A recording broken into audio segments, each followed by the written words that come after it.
Hello guys, how are you all? I hopefully believe that you all are quite fine, and once again I warmly welcome all of you in this video. Students, over here today we will discuss about your story Should Wizard Hit Mummy? And this story has been written by a great writer John Updike. Actually, John Updike is known as John Ware Updike. Was an American novelist, poet, short story writer, and art critic, and also he was a literary critic in literature. So, John Updike was born in Pennsylvania, United States on 18 March 1932, and he was died on 27 January on 2009 in Massachusetts, United States. Over here, we will discuss about summary of this story. Should Wizard Hit Mummy? Mommy, actually, mummy and mother. It has been referred to mother, and Wizard is magician, a जादूगर जिसको हम बोलते हैं, एक जादूगर. Should Wizard hit mummy? क्या wizard को, जादूगर को, मम्मी मदर को हिट करना चाहिए, मारना चाहिए कि नहीं? We will know about this story. Actually here main characters are Jack. Jack is the father of Jo. She is known as particularly Johnny, and shortly her name is Jo. Jo is daughter of Jack, and the mother's name of Jo is Claire, means wife of Jack is Claire, and their daughter is Jo. There is one more male child, Bobby. जो का जो भाई है Bobby. Apart from these characters, there is a character, imaginary character we can say, known as Roger. Animal name, it has been referred to animals. Wizard, a magician, जादूगर. These are main character of this story.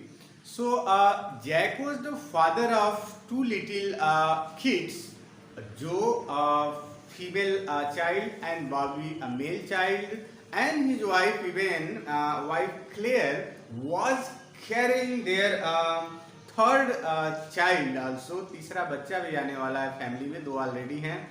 Jack would tell a story to his daughter Joe out of his head in the evening and for these Saturday naps. Jack जो है अपनी बच्ची जो को अक्सर शाम को और सैटरडे को जब वो झपकी लेती रहती है, उस समय जो है उसको कुछ कहानियां सुनाया करता है ताकि उसकी बच्ची झपकी ले सके, सो सके आराम से जल्दी रात में. इसलिए जैक जो को कहानियां सुनाता है. और कहानी कैसी सुनाता है कि this actually Jack would tell a story to his daughter Joe out of his head in the evening and for the Saturday naps. वो अपनी इमेजिनरी कहानी सुनाता है, एक टेल सुनाता है, और फिक्टिशियस स्टोरी, बनावटी कहानी सुनाता है बच्ची को, और वो कहानी सुनाकर उसको सुलाने का प्रयास करता है. This custom of story telling began when Joe was 2 years old and it was continuing for the last 2 years. ये जो स्टार्ट हुआ कहानी सुनाने की जो प्रक्रिया थी, वो जो जब 2 वर्ष की थी तब से शुरू हुआ, प्रारंभ हुआ, and it was continuing till जब तक कि वो 4 वर्ष की नहीं हो जाती है, जो अब थोड़ी बड़ी हो जाती है. फादर उसका कंटिन्यूअसली ऐसे ही जो है इमेजिनरी काल्पनिक कहानियां सुनाया करता है. Each new story only different bit from the basic tale. जो बेसिक प्राथमिक जो कहानी है, काल्पनिक कहानी है, उससे थोड़ा ही डिफरेंट होता है. अदरवाइज ये सिमिलर होता है, मिलती जुलती कहानी वो सुनाया करता है. There always was a small creature usually named Roger. और इस कहानी में हमेशा एक छोटा सा क्रिएचर होता है, प्राणी होता है, जिसका सामान्यतः नाम होता है रोजर। और for example we can say Roger fish, Roger leopard, Roger spiral.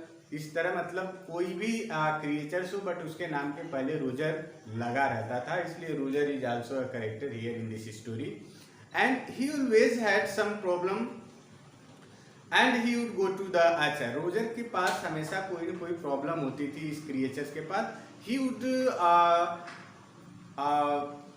Go to the wise old owl के पास, बुद्धिमान बूढ़े आउल उल्लू के पास वो हमेशा जाया करता है, उसको जाना पड़ता है क्योंकि उसके पास कोई न कोई समस्या होती है। जब वो उल्लू के पास जाता है तो आउल जो है उसको विजार्ड के पास भेजता है। ये एक मुख्य एक टैग लाइन है उसकी कहानी का, जैक के कहानी का, जो हर कहानी में ऐसे होता रहता है। तो रोजर को समस्या होगी तब वो आउल के पास जाएगा, आउल उसको विजार्ड के पास भेजेगा, विजार्ड फिर सॉल्यूशन बताएगा, फिर जो है रोजर वापस आएगा।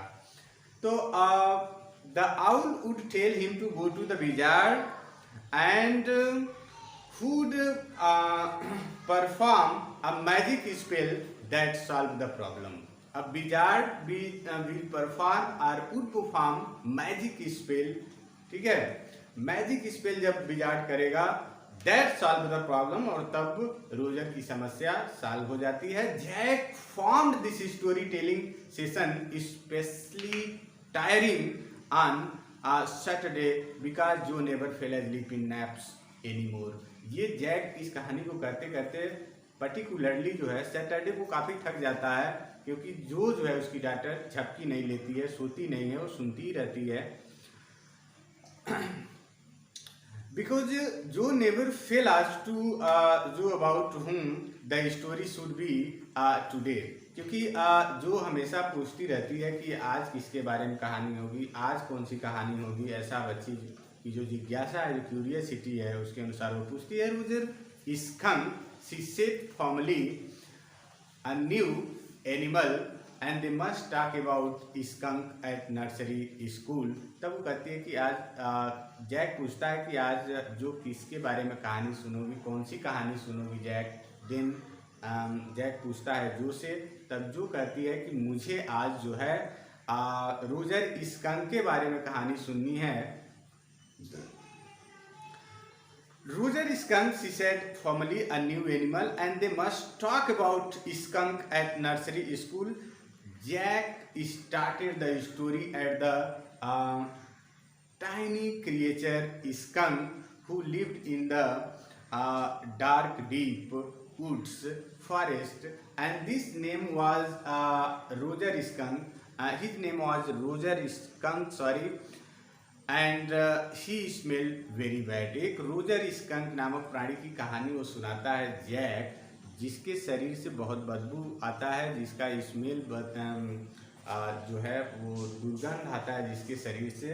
ऐसे रोजर स्कंक की कहानी सुनाता है जैक अपनी बेटी डॉटर जो को, और वो बताता है कि because of the bad smell Roger skunk का कोई फ्रेंड नहीं है, कोई उसके पास जो अदर क्रिएचर्स हैं, एनिमल्स हैं of the forest, they do not participate, do not try to try to live with Roger skunk because of bad smell, because of stinky smell of body of that creature। And Roger skunk went to the wise old owl and told his problem। तब जो है Roger skunk परेशान हो जाता है और वो फिर जो है ओल्ड आउल के पास जाता है, बूढ़े उल्लू के पास जाता है कि अपनी समस्या का समाधान करें। फिर that owl send him to the wizard for the magic spell. Wizard के पास उसको भेजता है आउल। विजार्ड उसको मैजिक स्पेल के द्वारा उसकी जो बैड स्मेल है that has been transform modulated by wizard into smell of rose, गुलाब के सुगंध में बदल दिया जाता है। अब रोजर के शरीर से गुलाब की सुगंध आती है। ऑल द जो एनिमल्स हैं, क्रिएचर्स हैं, अब उसके साथ खेल रहे हैं।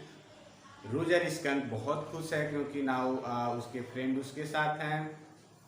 बट जब वो अपने घर जाता है, then the mummy mother of Roger skunk scold him, उसको डांटती है, फटकारती है कि तुम्हारा जो नेचुरल स्मेल था, where it has been disappeared, and तुमने ये अलग तरह का इतना खराब सा स्मेल लेके कहाँ से आ गए, क्योंकि तुम्हारा जो नेचुरल स्मेल था वो तो नहीं अभी है, ऐसा क्या हो गया तुम्हारे साथ। All the story has been told by Roger skunk to his mother, to its mother, we can say, अपनी मदर को सारी कहानी बताता है कि कैसे आउल के पास गया, फिर विजार्ड के पास, और विजार्ड ने उसके इस बदबूदार शरीर की जो दुर्गंध है उसको बदल के रोज गुलाब की सुगंध में तब्दील कर दिया। Then his mother rework him scold that Roger skunk, but here see Jo was displeased with this new ending. इस पे कहानी जब समाप्त होती है, उसकी माँ उसको डांटती है, फिर उसको लेकर के विजार्ड के पास जाती है और विजार्ड को अपने अम्ब्रेला से हिट करती है, मारती है और बोलती है कि हमारे जो बच्चे का नेचुरल स्मेल है उसको वापस करो, अदरवाइज मैं तुम्हें छोड़ूंगी नहीं। अब जो विजार्ड है उसको फिर चेंज कर देता है उसके नेचुरल स्मेल में, और फिर जो है रोजर स्कंक परेशान होता है। बट हियर गर्ल्स जो है, जो डॉटर है जैक की, वो इस पे बिल्कुल ऑब्स्टिनेट हो जाती है, स्टबर्न हो जाती है, जिद्दी हो जाती है कि विजार्ड उसकी मदर को, रोजर स्कंक को विजार्ड को नहीं मारना चाहिए, क्योंकि विजार्ड ने अच्छा काम किया कि उसके शरीर के स्मेल को बदल दिया। But Joe was displeased with this new ending and wanted her father to make the wizard hit Roger's mummy. और चाह रहे कि उसके पिता कहानी में ये बदलाव करें, ये ट्विस्ट लाएं कि विजार्ड ने रोजर्स की मम्मी को हिट किया है और उसको हिट करना भी चाहिए, but Jack was not ready to make any change as he thought Jo should accept him, acknowledge him without questioning। अब फादर चाह रहे हैं कि बच्ची जो 4 ईयर की है वो उन पर विश्वास करे और इसमें कोई तब्दील न करे। मैं जो कहानी सुना दिया हूँ, हाँ इमेजिनरी, उसको वो मान ले, बट बच्ची कह रही नहीं, इसमें ट्विस्ट होना चाहिए, कहानी बदलनी चाहिए, और विजार्ड को मम्मी, जो रोजर्स की मम्मी है, उसको हिट करना चाहिए, ऐसा होना चाहिए। These types of conflict has been shown by John Hoare Updike in this story कि किस प्रकार हम बड़े लोग, फादर पेरेंट्स, अपनी बात को try to impose on their children and how our children react against it, कैसे इसके विरुद्ध हमारे बच्चे चले जाते हैं। That has been shown in this story. We will meet in next video for further explanation and facts of this story. Thank you, all of you. Thanks.